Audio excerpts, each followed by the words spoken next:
Bonjour et bienvenue au parcours parents d'enfants. Scylla et moi sommes très heureux que vous ayez décidé de suivre ce parcours sur l'éducation des enfants de 0 à 10 ans. Nous animons aussi un autre parcours sur l'éducation des adolescents de 11 à 18 ans. Nous sommes conscients que certains d'entre vous élèvent leurs enfants seuls et d'autres en couple.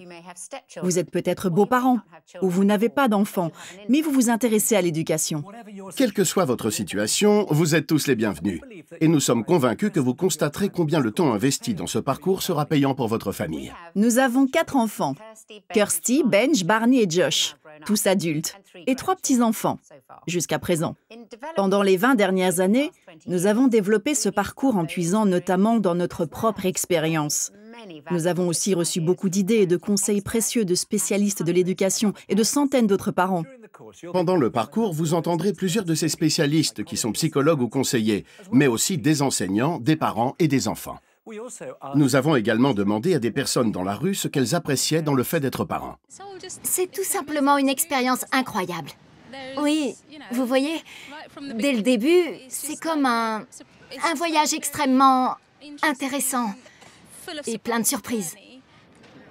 C'est une grande satisfaction dans la vie. Eh bien, pour moi, c'est quand vous rentrez à la maison, après une très longue journée de travail, et qu'une personne merveilleuse comme ma petite Jude vient vous faire un gros câlin en disant qu'elle vous aime.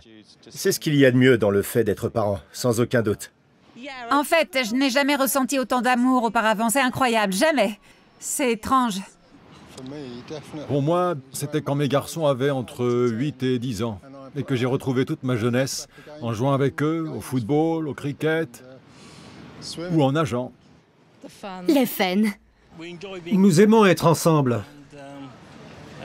Nous avons des bons jours et des mauvais jours, mais les bons jours sont largement meilleurs et plus nombreux que les mauvais.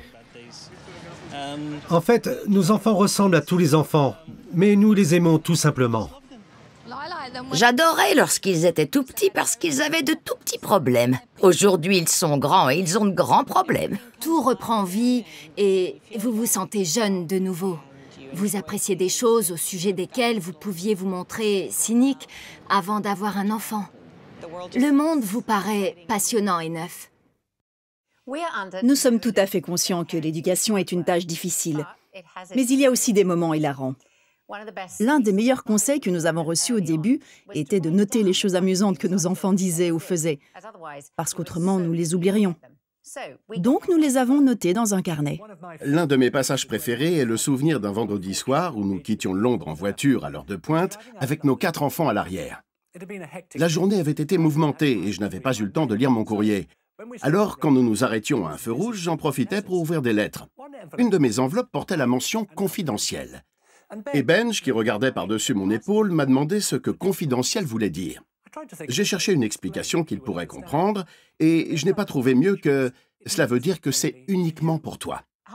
Une demi-heure plus tard, nous sommes passés au drive-in au McDonald's pour acheter de quoi manger. Je prenais les commandes, et quand le tour de Josh, qui avait 4 ans, est arrivé, il a répondu d'un ton catégorique « Un Big Mac et des frites confidentielles, s'il te plaît ». Avec 3 frères et sœurs et l'obligation de partager souvent, il venait d'ajouter un nouveau mot très utile à son vocabulaire. Il y a tant de choses que nous aimons chez nos enfants. Mais qu'est-ce que les enfants préfèrent chez leurs parents ? Pour moi, ce qu'il y a de mieux chez maman et papa, c'est qu'ils sont toujours justes et qu'ils nous traitent avec le même respect. Ils nous donnent beaucoup de bonbons. Mais seulement aux occasions spéciales. Ma maman est incroyable. Elle a tellement fait... En fait, je n'imagine même pas ce que ce serait d'être l'un de mes parents. Non, je n'imagine pas ce que ce serait. Ils sont fantastiques. Ils regardent toujours les matchs de foot avec moi quand j'ai envie, quand c'est Chelsea. Et ils supportent Chelsea parce que j'aime Chelsea, alors qu'ils voudraient supporter Arsenal. Ils s'occupent très bien de nous. Eh bien, des fois, ils sont un peu embêtants, mais le mieux, c'est qu'ils nous aiment et qu'ils font toujours attention à nous, plus qu'à n'importe qui d'autre. Oh, je suis en partie d'accord avec ce que Emma a dit au début. Ils peuvent être embêtants, mais ils sont vraiment drôles. Et ils font attention à nous, comme l'a dit Emma. L'un des défis pour les parents est de présenter un front uni, alors qu'ils sont susceptibles d'avoir des approches différentes sur de nombreuses questions d'éducation. Par exemple, l'un de nous peut se montrer plus strict et l'autre plus indulgent. Je me souviens que Scylla avait imposé une règle aux enfants. Ils pouvaient manger autant qu'ils voulaient lors du repas du soir, mais une fois au lit, plus question de nourriture. Parfois, je rentrais tard du boulot et je montais leur dire bonne nuit, et l'un d'eux me disait « J'ai tellement faim que je ne peux pas dormir ». J'avais immédiatement pitié et je leur demandais ce qui leur ferait plaisir. Un sandwich, une banane, une tartine. Ils finissaient par obtenir un pique-nique 3 étoiles dans leur lit. Scylla trouvait ça très frustrant et elle a fini par se fâcher contre les enfants et moi. Eh bien, cela n'a rien de surprenant. Nikki et moi, nous avons des tempéraments différents, ce qui nous a posé des difficultés en tant que parents. Je suis d'humeur très changeante et chacun sait toujours exactement ce que je ressens. Je suis plutôt calme, mais le risque pour moi est d'étouffer mes émotions et d'accumuler la peine et la frustration. L'un de nos enfants, Barney, me ressemble beaucoup et nous nous sommes disputés très souvent. Un jour, alors qu'il avait 8 ans, je l'ai même jeté dans les escaliers. Bon, je m'empresse de dire que je n'en avais pas l'intention, bien évidemment. Barney avait été insupportable et j'étais furieuse contre lui. Je le grondais et du coup, lui aussi était furieux. Tout à coup, il s'est rué vers sa chambre, qui se trouvait juste au sommet des escaliers. J'ai couru après lui et je l'ai attrapé pour l'empêcher d'entrer dans la pièce. Il s'est agrippé à la poignée de la porte de toutes ses forces. Et soudain, il a lâché prise, mais de mon côté, je tirais si fort qu'il a littéralement volé en bas des escaliers. J'étais pétrifiée d'horreur. Heureusement, il ne s'est pas blessé. Barney prend beaucoup de plaisir à raconter cette histoire aujourd'hui. Il tient à préciser que tout a tourné à son avantage parce que Scylla était si choquée par ce qui était arrivé qu'elle a complètement oublié pourquoi elle était en colère contre lui. Il est certain que nous avons commis des erreurs en tant que parents. Je pense que nous connaissons tous des moments où nous nous sentons nuls ou perdus. Nous avons tendance à nourrir des attentes irréalistes envers nous ou nos enfants et à nous sentir coupables dès que quelque chose tourne mal. Nous espérons que ce parcours vous encouragera et vous montrera que d'autres connaissent les mêmes difficultés que vous. Nous avons demandé à quelques parents de décrire ce qui leur semblait le plus dur en ce moment. Essayer de mieux organiser l'espace, c'est un vrai défi. S'en tenir aux règles une fois qu'on les a fixées et être cohérent. Quand il ne mange pas ce que j'ai préparé. Quand Neil vient se glisser dans notre lit à 4 h du matin et qu'il s'impose à coups de coude. Je ne peux plus faire mes courses. Il faut 20 minutes pour se préparer juste pour faire un saut au magasin pour 1 litre de lait.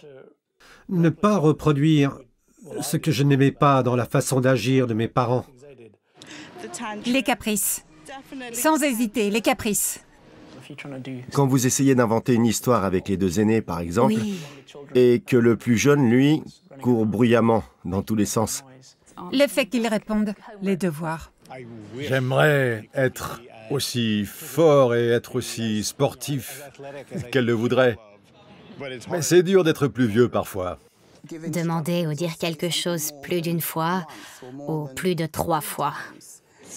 Fixer des limites et s'y tenir, ne pas s'en écarter. Mon plus grand défi en tant que père, c'est de ne pas perdre mon sang-froid.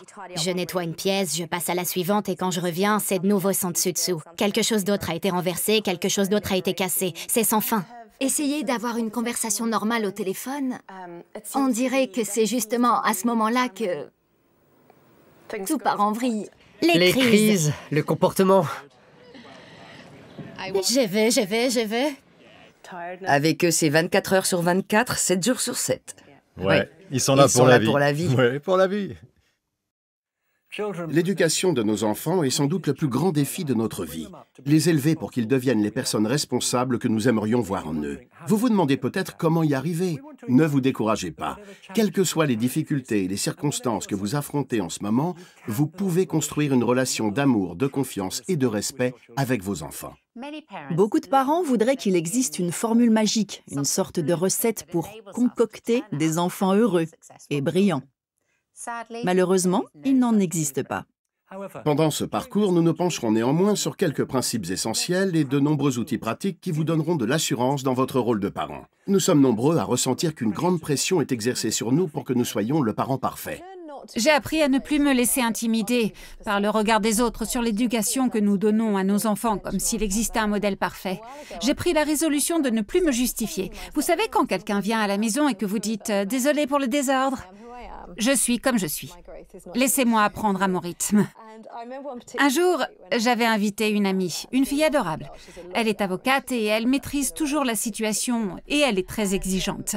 Et voilà que Charlie, qui avait 3 ans à l'époque, déboule par la porte du jardin et il prend une grande tasse dans l'armoire et aussitôt fait pipi dedans. Puis va vers le lave-vaisselle, jette le pipi au fond du lave-vaisselle avant d'y poser la tasse et de refermer la porte. Mon amie n'en revenait pas, je me rappelle l'avoir regardée d'un air.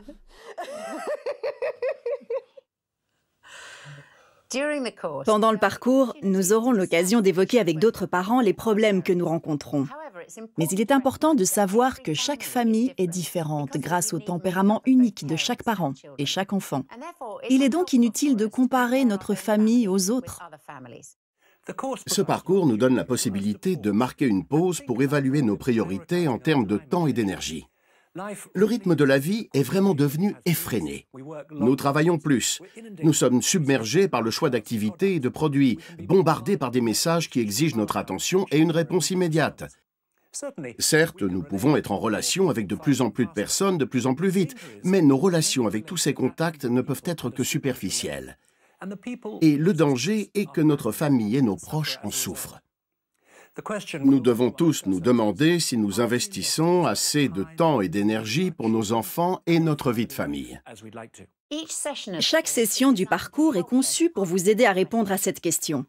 Nous avons dessiné la roue de l'éducation pour résumer en images le programme du parcours.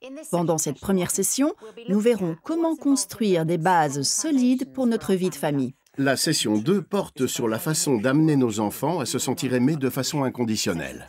La session 3 montre comment leur apprendre à faire les bons choix et comment poser des limites. Les enfants ont besoin et sont demandeurs de limites claires. Fixer des limites à leur comportement leur permet de se sentir en sécurité. Pendant la session 4, nous verrons comment enseigner à nos enfants des compétences essentielles pour la vie, construire des relations saines, communiquer efficacement et maîtriser sa colère. Enfin, la session 5 sera consacrée à notre objectif à long terme. Quelles valeurs et convictions fondamentales voulons-nous transmettre à nos enfants et comment s'y prendre? Nous verrons que le pourtour de la roue incarne des valeurs. Ce thème est le fil rouge du parcours. Les enfants ressemblent à des éponges. Ils absorbent ce que nous faisons et ils sont susceptibles de le reproduire.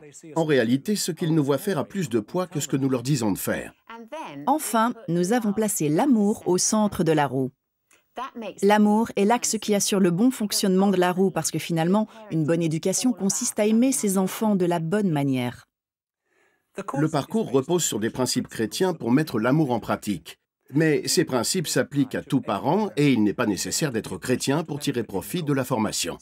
Commençons donc par voir comment construire des bases solides pour notre vie de famille. Le contexte familial que nous créons pour nos enfants exercera sur eux une influence des plus déterminantes. Nous avons demandé à quelques-uns des enfants que nous avons filmés ce que représente leur famille pour eux. Nous aimons tous être ensemble, alors on se réunit une fois par semaine, par exemple, et on s'amuse, on parle, on s'aime, juste vraiment beaucoup. Je pense que le plus important dans le fait d'être une famille, c'est qu'on se serre les coudes et peu importe ce qu'on traverse, on tient bon. Probablement aller promener le chien avec papa et maman et mon frère. Pourquoi cela te plaît? Parce que le chien est trop drôle et une fois, il a tiré mon papa dans une flaque de boue. C'est juste chouette d'être avec sa famille. Oui, je suis d'accord. Ouais, moi aussi. Des tas et des tas de cousins et de tantes. Et du côté de mon père, il y a 2 arrière-grand-mères, ce qui est incroyable. Je pense qu'être une famille, c'est surtout avoir quelqu'un de son côté et quand on a des problèmes, l'autre personne sera toujours là pour nous. J'aime l'amour dans ma famille. Oui. Examinons maintenant 4 rôles de la famille. Le premier est qu'une famille apporte du soutien. Quelqu'un a dit, le foyer, c'est l'endroit où tu peux dire tout ce que tu veux, personne ne t'écoute de toute façon. En grandissant, les enfants connaissent toutes sortes de déceptions, de difficultés, de rejets, d'échecs, de pression des autres enfants, etc. Très jeunes déjà dans la cour de récré, nos enfants peuvent se sentir blessés et rejetés. La famille doit être le lieu où ils savent qu'ils pourront toujours recevoir notre acceptation, notre amour, nos encouragements, notre réconfort et notre soutien. L'endroit où ils se sentent totalement en sécurité. Ils doivent savoir que quoi qu'il arrive, nous serons présents pour eux. Kay Warren, une maman américaine, a rapporté cet incident avec sa fille Amy, qui voulait désespérément intégrer l'équipe de Pom-Pom Girl de son école. Voici ce qu'elle raconte. Cela signifiait énormément pour Amy. Elle voulait faire partie de cette équipe. Elle s'entraînait très dur et se rendait à toutes les répétitions. Le jour J est arrivé et elle a livré une belle performance. J'étais très fier d'elle. Mais elle n'a pas été sélectionnée. Elle était effondrée. Sur le chemin du retour, elle était en pleurs, inconsolable. Rien de ce que je pouvais dire ne parvenait à la consoler. Elle a couru à l'étage dans sa chambre et elle s'est réfugiée dans son placard dressing en claquant la porte. Je ne savais pas quoi faire. Alors mon mari, moi et les 2 garçons, nous avons décidé de la rejoindre dans le placard. Là, nous avons tous pleuré et sangloté avec elle. Comme nous étions enfermés là-dedans depuis un certain temps, sans rien pour s'essuyer le nez, j'ai dit à l'un des garçons d'aller chercher des mouchoirs. Un peu plus tard, il est revenu avec un seul mouchoir dans lequel il se mouchait. Nous avons tous ri et l'ambiance a changé. Ce qui avait été une tragédie dans sa vie s'est transformé en une expérience familiale partagée. Plus tard, Amy a confié à sa mère: cet événement, plus que toute autre chose sans doute dans ma vie, a cristallisé ce que notre famille représente pour moi. Vous avez tous été présents pour moi. Vous ne m'avez pas dit de me secouer. Vous ne m'avez pas dit « Bah, il y aura d'autres occasions, tu t'en remettras ». Vous m'avez simplement rejoint dans l'armoire et vous avez pleuré avec moi.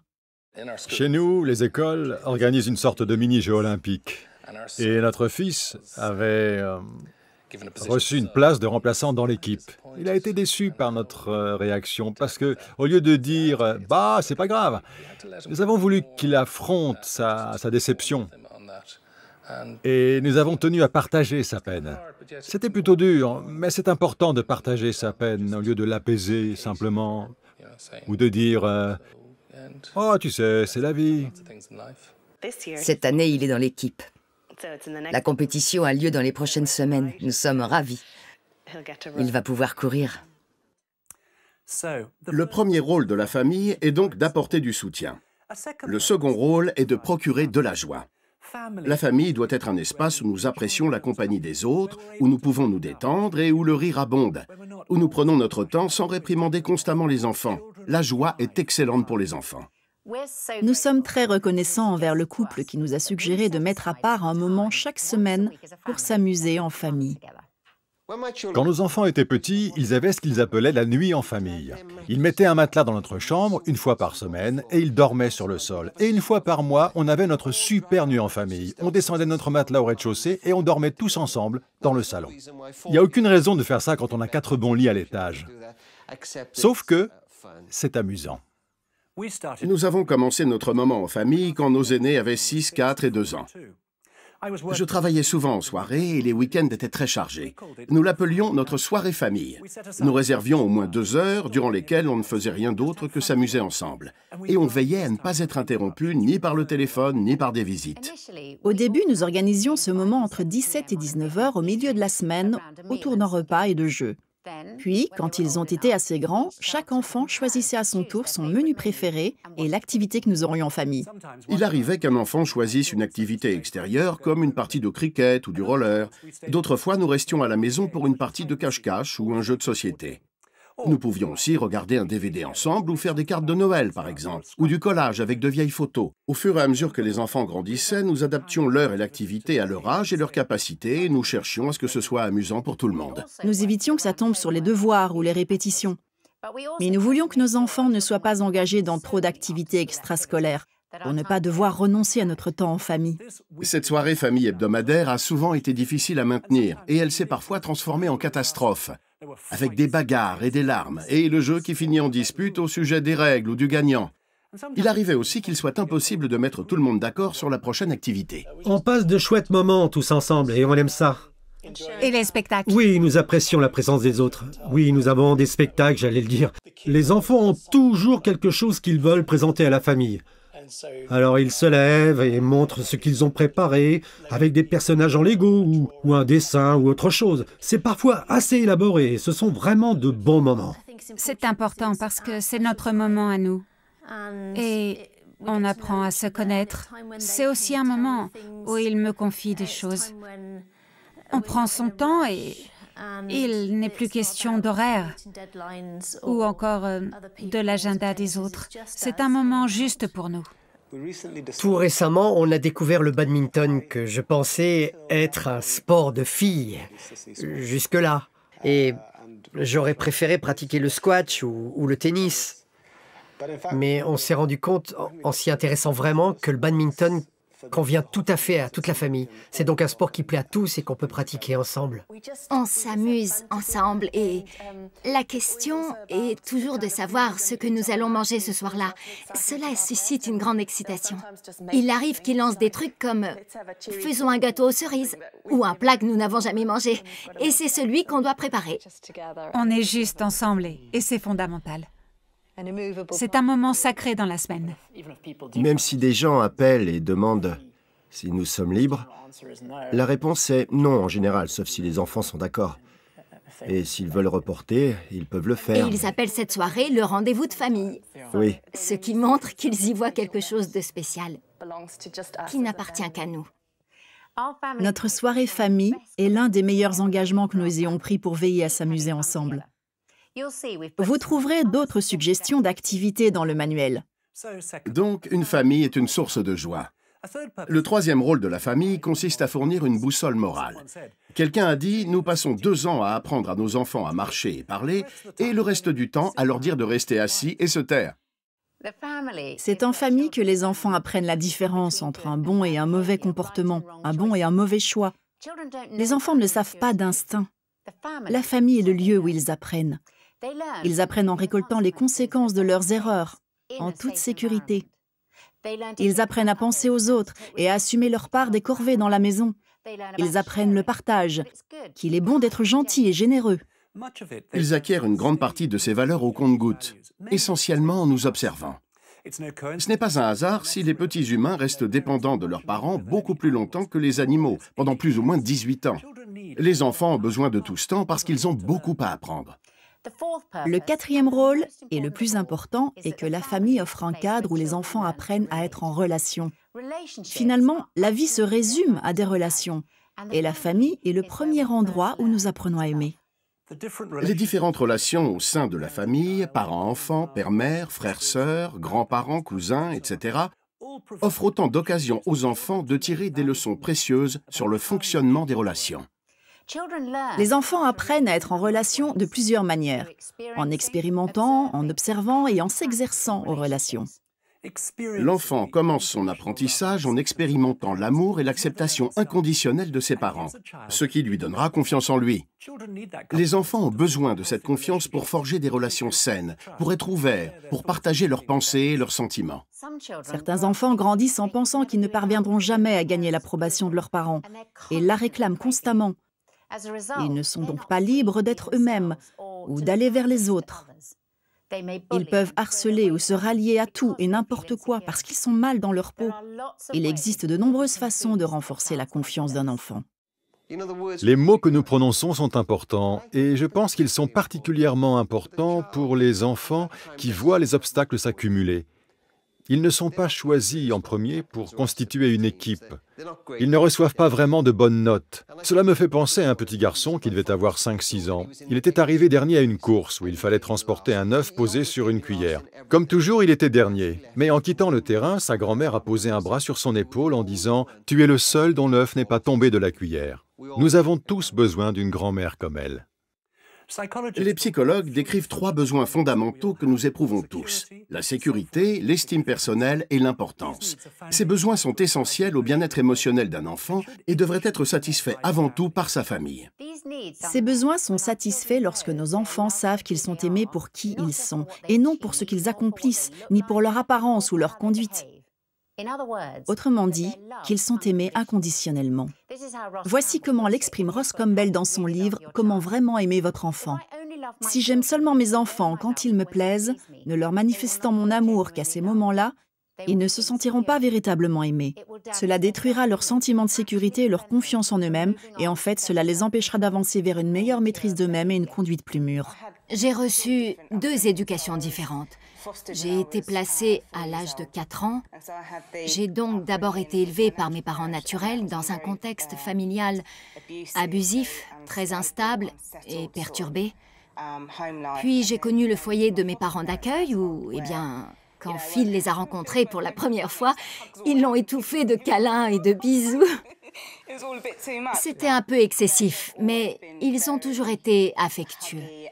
Et les mots qu'ils disent sont vraiment remplis d'amour. Ce sont des mots qui vous construisent. Et je pense que mon attitude envers Phil et les enfants s'inspire de leur exemple. Je ne crois pas qu'on puisse dire trop souvent « je t'aime » à un enfant. Et quand les 2 plus grands, surtout, me disent « arrête maman, cela m'est égal » et je réponds « c'est mon boulot », je tiens à me montrer un peu excessive en la matière. En tant que chrétiens, nous croyons qu'en définitive, nous puisons notre sentiment de sécurité, notre estime personnelle et notre importance en découvrant l'amour inconditionnel de Dieu pour nous. Mais Dieu délègue aux parents la responsabilité que les enfants grandissent en faisant l'expérience d'un amour inconditionnel dès leur tout premier moment. Les enfants apprennent aussi en observant les relations. Que nous soyons en couple ou que nous élevions nos enfants seuls. Si nous sommes en couple, notre relation prime. Elle sert de modèle. Nos enfants regardent comment nous nous comportons, comment nous résolvons nos conflits, si nous sommes affectueux l'un envers l'autre, si nous nous écoutons et si nous sommes attentionnés. L'arrivée des enfants a un grand impact sur la relation de couple. 2 grands facteurs impactent généralement la relation entre les nouveaux parents. Le premier, c'est que la situation est particulièrement épuisante. Le manque de sommeil rend la communication très compliquée. Personne ne communique très bien quand il est fatigué. Le second, c'est une tendance à s'éloigner l'un de l'autre, parce qu'il est facile d'oublier de prendre du temps pour le couple quand on doit consacrer tout son temps au bébé. Je dirais que le plus grand défi concerne notre relation, parce qu'avoir des enfants, cela produit un impact énorme sur le mariage. Le fait de passer moins de temps ensemble, moi, je consacre beaucoup de temps à nourrir le bébé. Et le manque de sommeil, s'assurer que nous nous aimons toujours.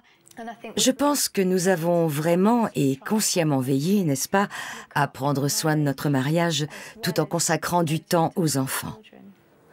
Lorsque j'avais 10 ans environ, j'ai dit à ma mère « Tu m'aimes plus que papa ?» Et elle a répondu « Non, papa vient en premier. » Alors je dirais que Diane vient en premier. Les enfants sont très importants, mais notre relation doit être le fondement de notre mariage. Et cela se répercute sur les enfants. Je n'oublierai jamais la réponse de ma mère. J'ai eu de la peine, mais elle avait raison de marquer cette limite. Et je dois m'en rappeler. Nous investissons du temps ensemble dans notre mariage. Si vous élevez vos enfants en couple, il est crucial de prendre soin de votre relation. Nous animons un autre parcours consacré au mariage et nous vous encourageons vivement à le suivre, ou un autre cours du même type, que vous soyez marié ou non. Le fait d'investir dans votre relation fera une énorme différence, non seulement pour vous, mais aussi pour vos enfants. Si vous êtes parents célibataires, il est très utile pour vos enfants d'observer des modèles équilibrés de famille avec 2 parents. Pour un parent seul, il est essentiel de s'entourer de bons modèles. Quand nous allons à l'église, ils voient des familles avec 2 parents et ils constatent des différences. Ils voient que les parents ne sont pas toujours aussi stressés, qu'ils ne rencontrent pas les mêmes difficultés que moi parce qu'ils peuvent répartir la charge entre 2. Et je tiens à ce qu'ils voient le bon côté d'une famille avec 2 parents. La famille et les amis ont été très importants pour nous, pour qu'elle ait ces modèles vers lesquels elle se tourne encore aujourd'hui et qu'elle respecte beaucoup. Je veux qu'ils grandissent en le voyant au lieu de devoir leur décrire. Je veux qu'ils constatent chez leurs amis et d'autres combien le mariage est important et peut rendre heureux et comment il façonne la société. Si vous êtes séparés ou divorcés, nous vous encourageons à faire tout ce que vous pouvez pour garder la meilleure relation possible avec l'autre parent de votre enfant. Cela vous demandera peut-être des efforts et de la persévérance, mais cela peut faire une énorme différence pour le bonheur d'un enfant et son bien-être. Nous connaissons un garçon de 14 ans dont les parents se sont séparés il y a 4 ans. Il nous a confié ce que ça avait représenté pour lui que ses parents prennent la décision difficile de venir ensemble dans son école. Il a dit « Il y a quelques mois, c'était mon anniversaire et je faisais un match de foot. Tout ce que je désirais, c'était que mes parents soient présents. J'ai vécu l'un des meilleurs jours de ma vie parce que j'ai pu les voir ensemble. » Cela n'a pas toujours été facile de maintenir une relation avec le père de ma fille. Au début, c'était dur pour moi parce que j'étais profondément blessée. Et je crois que j'étais fière de m'en sortir seule. Je ne voulais pas qu'il joue le moindre rôle, donc je ne faisais pas assez d'efforts. J'ai toujours veillé à ne pas en parler en mal, mais c'était très dur de dire du bien de lui. Avec le recul, je pense que j'aurais dû faire mieux. Il voit que parfois, papa et maman ne s'entendent pas, mais il voit aussi que cela se passe très bien. Le père de mon fils vient parfois pour dîner, par exemple, ou nous nous téléphonons. Mon fils et ma fille constatent tous les deux que nous pouvons nous entendre dans leurs intérêts, donc ils peuvent voir, malgré les hauts et les bas, que nous pouvons nous montrer positifs l'un envers l'autre. Enfin, les enfants apprennent en s'exerçant à être en relation avec leurs frères et sœurs, s'ils en ont, et avec des amis. Ils apprennent à aimer. Je sais, ce n'est pas forcément la façon dont vous décririez les relations entre frères et sœurs. Pourtant, en famille, ils apprennent à jouer, à s'amuser ensemble et à prendre soin les uns des autres. Ils apprennent à gérer les disputes. Ils apprennent lentement, avec notre aide, comment s'excuser et pardonner. Ils apprennent à s'entendre. Je sais que papa et maman n'étaient pas très proches de leurs frères et sœurs. Dès le début, ils ont voulu et ils ont fait beaucoup d'efforts pour que nous ayons un lien plus fort. Pendant une vingtaine d'années, Christian et moi avons partagé une chambre, jusqu'à mes 20 ans, je pense. Nous avons partagé la même chambre et des lits superposés. On apprend forcément à se supporter entre garçons, avec cette proximité physique et en partageant la même pièce. On apprend à s'entendre, je suppose. Mais en grandissant, il y a cette espèce de gêne. Comme lorsqu'il ramenait ses copains à la maison, c'était genre « Oh, dégage petite sœur, t'es trop collante ». Et puis, en grandissant, on devient plus mature et on tisse forcément des liens avec l'autre sexe. C'est beaucoup plus facile de s'entendre et vous comprenez qu'en fait, vos frères sont plutôt cool, mais pas autant que leurs sœurs. Merci. Oui, mais tes frères sont très cool. Aucune famille n'est parfaite. Nous rencontrons peut-être des difficultés dans notre mariage où nous élevons nos enfants seuls. Il y a peut-être de la rivalité entre frères et sœurs. Nous sommes parfaitement conscients de nos manquements. Malgré tout, la famille est le meilleur terrain de formation où les enfants apprennent des leçons inestimables pour la vie. Nous vous demandons maintenant de faire l'exercice intitulé « Pour faire le point » dans le manuel. Et nous suggérons que vous déterminiez dans quelle mesure ces affirmations sont vraies pour votre famille. Le but est de vous amener à réfléchir sur ce que sont vos priorités en tant que parents.